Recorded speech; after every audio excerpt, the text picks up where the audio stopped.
This is Reverend Stephen Clifford Lee, and he's harassing election workers the Chicago way. So let's talk about how this breaks the church and how to fix it. This is Church is Lame. Oh my gosh. So maybe he's a reverend, maybe not. We'll talk about that later. Who knows? Yeah. So Reverend, I'm going to call him Reverend Lee from now on instead of saying the whole thing, because that sounds pretentious, or like that he shot a president. But now every time you say that, I've got to go, Reverend Lee. There's a song. Maybe I'll play it at some point in the video. All right. I'm glad that I'm on this end of it, so I don't have to see that happen. Diane, sure, man. It's going to be awesome. It's going to be epic.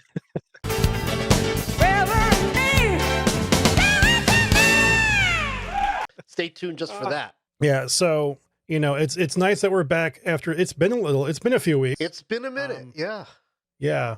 So it's nice to be back doing this. I'm sure I will forget how to read like 8 or 9 times throughout the recording. So, and hopefully that ends up being amusing for our listener. Exactly. Let's see if we can walk and chew gum at the same time today after being off for so long. Yeah. So to break it down, this comes to us by way of the Roy's report. So thank to them for just this gem. So Reverend Lee here, he is a pastor in Orland Park, Illinois, which is a suburb of Chicago. I get, like, of course, you mentioned, like, yeah, he may or may not be a pastor. He could be retired. That's a whole thing. Allegedly. Yeah. But like in the whole Georgia election tampering case, like of the 19 people that were indicted, he managed to be one of them. Right. Which is a bit of a trick. And you mean, like, you can see how like that headline just grabbed my attention. I'm like, huh, now? Yeah. Yeah. It's like it being from Chicago, it is on the one hand, heartbreaking, and on the other hand, completely predictable. Like it shouldn't be. I mean, it's so he's an LCMS, which is the Lutheran Church Missouri Synod. If you're not aware of that, that is a very, like, very, very socially conservative Lutheran denomination. There's only one that's even more conservative than them, that, which I don't even know how that works.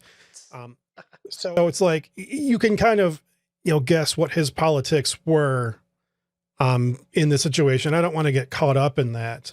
I just want to be caught up in the fact that there's a pastor that drove from Orland Park, Illinois to, what was it, like Fulton, Georgia? Yeah. 12 and a half hours. Yeah. A half of a full day, a half turn of the earth to do this. Yeah. Yeah. And like, this guy is old and I guess kind of maybe retired or whatever. So like, he stopped halfway and got like a hotel room. So like, it took him 2 days to get down there, like, just to harass this poor election worker. Hey, this was his pilgrimage to Mecca. Don't you make fun.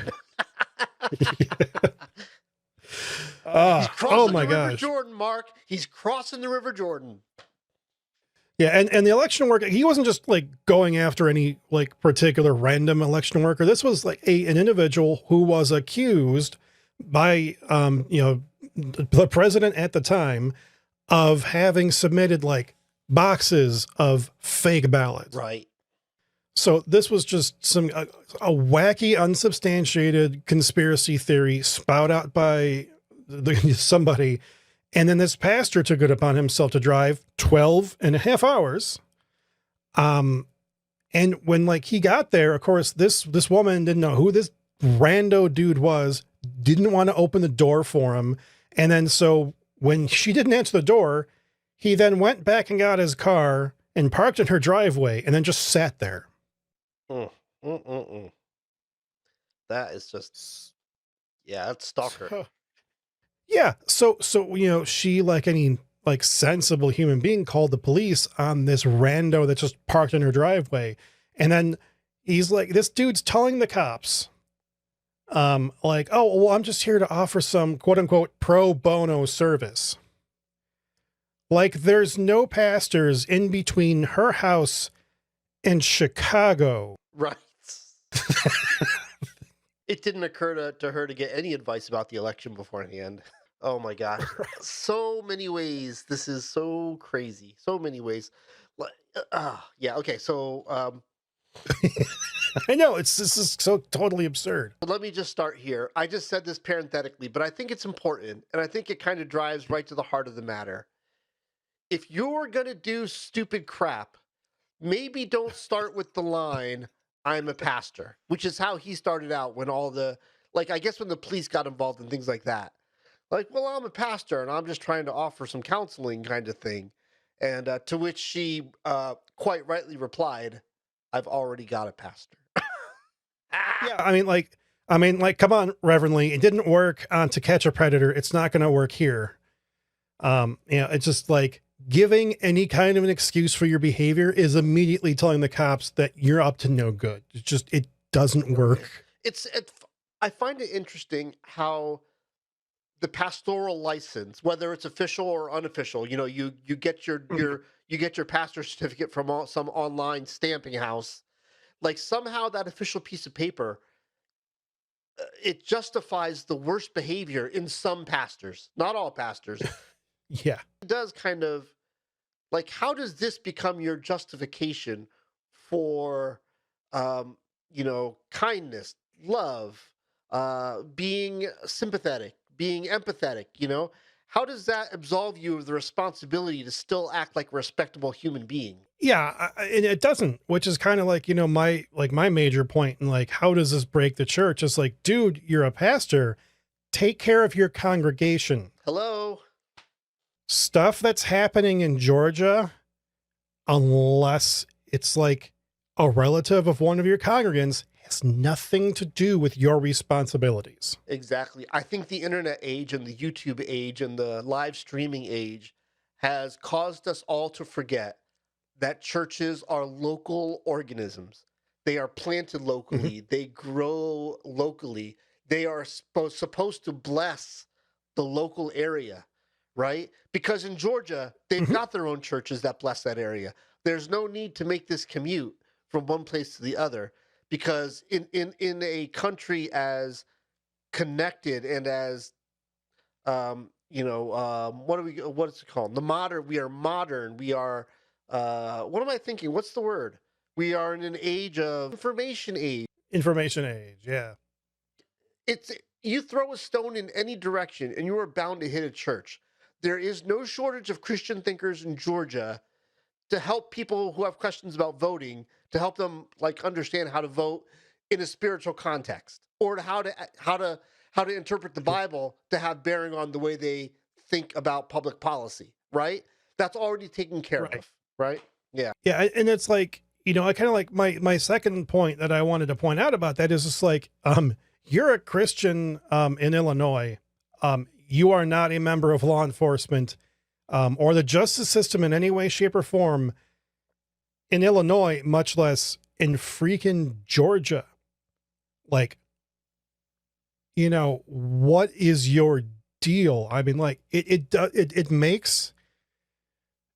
just makes the church look so bad when Christians are going out of their way to just do things that aren't their responsibility to try to force the world to behave the way they want it to behave. Yeah. Can I go one step further? Because I think bad is kind of a generic term.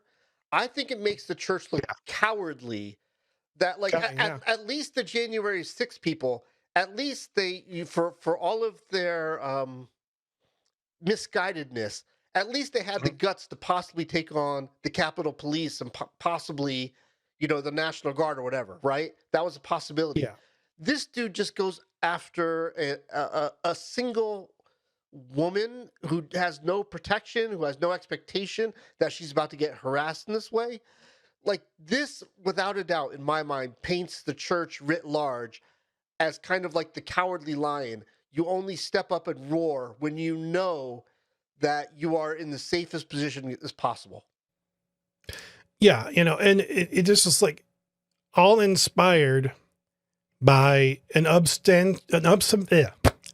unsubstantiated accusation.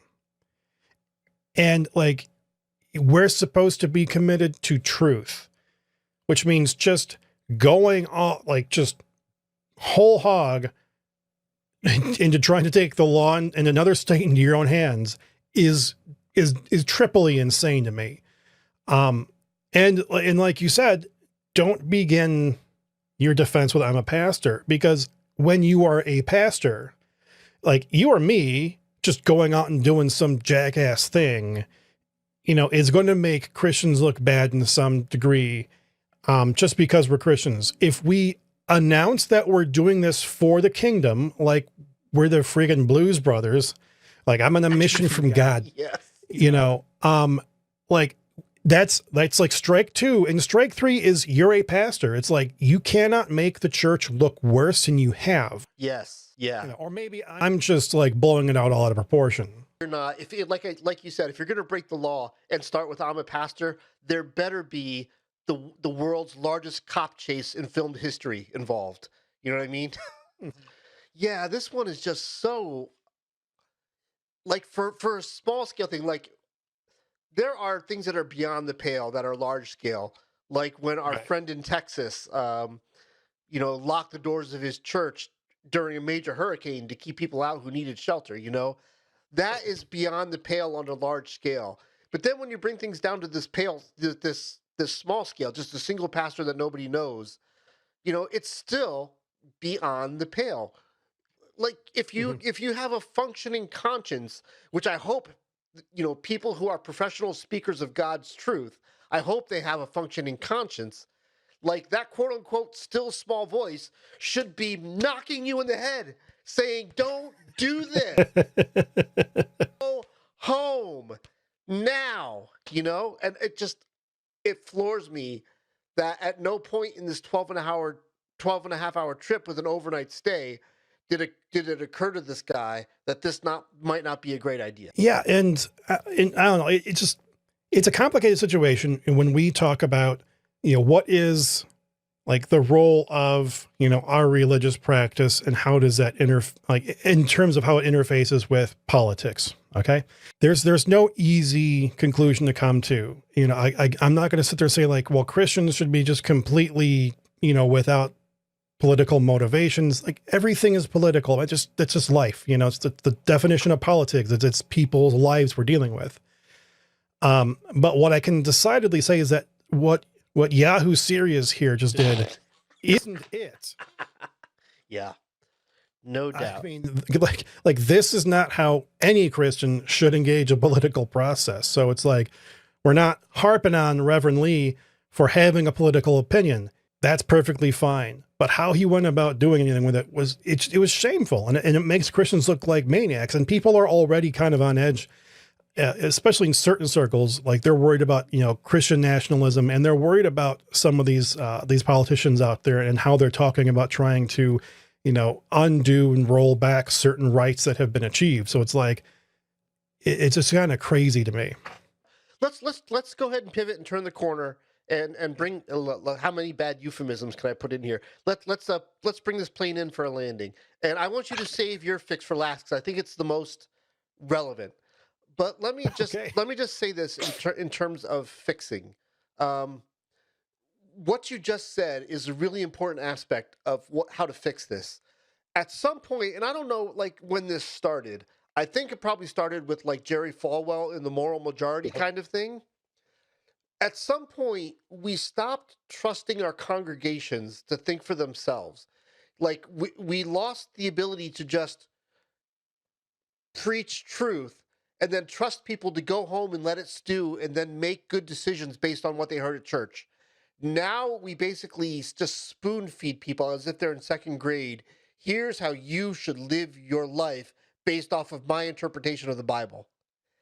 And so I think one of the fundamental things we need to do to regain trust on a larger scale than just within the church, but for the world to see us and go, they're not so crazy after all, is we just need to teach what we teach. That's based on what we know from the Bible, and trust the world to do with that information what they're going to do with that information. And I think that's my big takeaway for how to fix it. I think yours is better, but that's mine.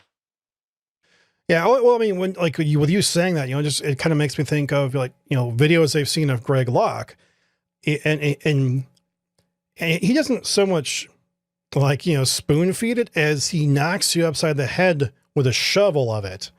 And if you don't agree with him, you just don't agree with God. Like, that's the worst kind of way that this manifests. But like, this to me is like, it's aiming in that direction, and that's troubling. But like, but like, I feel like my fix is just the dumbest thing, because like, it was just stay in your lane. And, you know, I feel like I should maybe explain that a smidge. It would be dumb if people actually did it, but they don't. So you have to say it. Yeah, you know, it's because, like, you know, whatever like our giftings are as individuals, you know, and whether it's, you know, whether you believe, you know, your skill sets are like, you have like a natural skill set, whether you believe that comes from God or something else, I don't care. I'm saying it's a gift that you have in this life. But that prepares you to do certain types of things, and not all types of things. And if we have a gifting for teaching, but then we go and we become a construction worker, where we just can't seem to ever use a tape measure correctly, it's like we are wasting talent, and we are making somebody else's life harder. So good. Yep. That's so good. You know, and in this kind of thing, it makes other people's lives harder. You know, like, even if the accusations that were made were correct, this dude was still getting in the way of anything actually happening. So it's like, the more, like, if we can just stay like where our giftings are, where our callings are. And when you're a pastor of a church, your calling is that church in Orland Park, Illinois, by the way. You know, it's like, we will do the best, most work we can. I think I said that backwards, but you get the point. I do get the point. Yeah. All right. So I think that's about as good as you can do when you're trying to sum up how not to be a terrible church. Stay in your lane. That is as good as it gets. Listen, we are churches lame. I know you've heard me say this 1,000 times, but if you watch this episode and you're seeing this for the first time, you may think, wow, Mark and Scott really have it in for the church. And that is the furthest thing from the truth. We love the church. We love what it was designed to do and what it's capable of doing. And we want to see the church grow and flourish. We just think that every now and then things go awry that cause the world at large to kind of go, not so much. That's not it. And so we make this podcast so that when churches ask the question, what are we doing wrong? Here's your repository of answers. All right. So if you have something that you know about the story, or you want to say about the story, by all means, check us out on YouTube and leave a comment or a thumbs up or a thumbs down, or leave us one of those super like kind of things, whatever they're called. And if you hear us through a regular podcasting app, by all means, feel free to give us a rating and a review.